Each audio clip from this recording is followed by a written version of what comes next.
Voilà le chantier du sanctuaire Sainte Rita, érigé à Manono, dans la province de Tanganyika, au nord de la République démocratique du Congo, en Afrique centrale.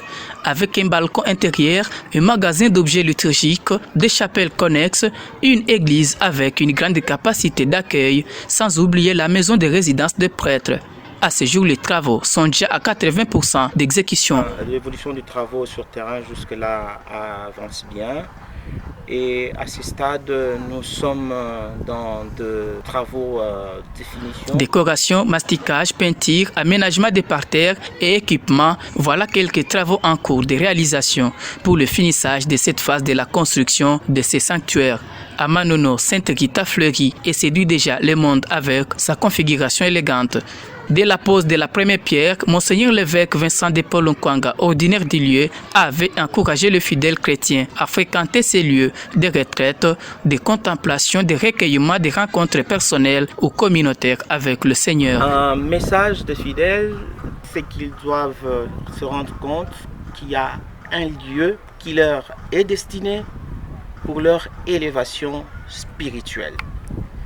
Un lieu de recueillement, un lieu où ils doivent entrer en contact avec le Seigneur. Dès le jour que Monseigneur l'évêque Vincent de Paul Nkwanga avait posé la première pierre, il avait invité à l'assemblée présente de venir trouver un lieu de recueillement.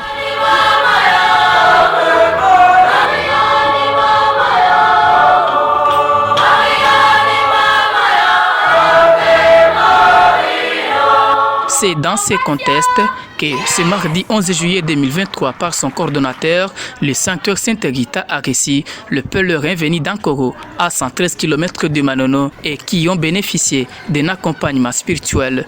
Présidé par Monseigneur le vicaire général du diocèse de Manono, Jacques Wilson Banza Katende. Une façon pour l'initiateur Père Anselme Ngombe Luramba et les donateurs de rendre hommage à Dieu par Sainte Rita. Immense est la joie pour les participants à cette cérémonie. Comme on dit, à bon vin point en scène, le travail ou le monument que vous voyez parle de lui-même. Je ne sais pas si vous en avez encore un autre dans notre aire géographique ici. Je crois qu'il est unique à son genre.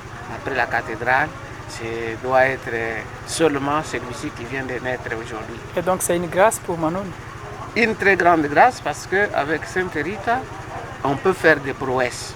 Elle est mignonne, elle est simple comme sainte, mais elle obtient de grandes choses auprès du Seigneur. Par sa grâce, par son intercession, on peut obtenir beaucoup de choses dont on n'a pas idée.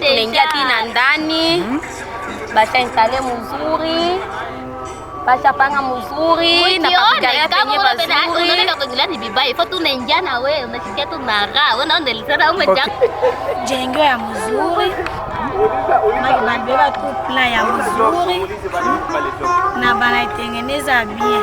Tunaenda mpaka kwa annoncer sasa mbona mwichone vya kuingiliwa ni vibaya. Ni fashima mzuri d'ailleurs mais sikuweza sema vile niliona pori na shitoka Avec l'expansion en cours de Manono, cette église va sensiblement réduire la distance pour certains fidèles catholiques habitant dans la circonscription ecclésiastique de la cathédrale Sainte-Barbe, actuellement en surpeuplement. D'autre part, le sanctuaire Sainte Rita tend à être un site touristique pouvant séduire le monde, en particulier le pèlerin des tous bords, contribuant ainsi au développement et au rayonnement de Manono, territoire cosmopolite de la République démocratique du Congo.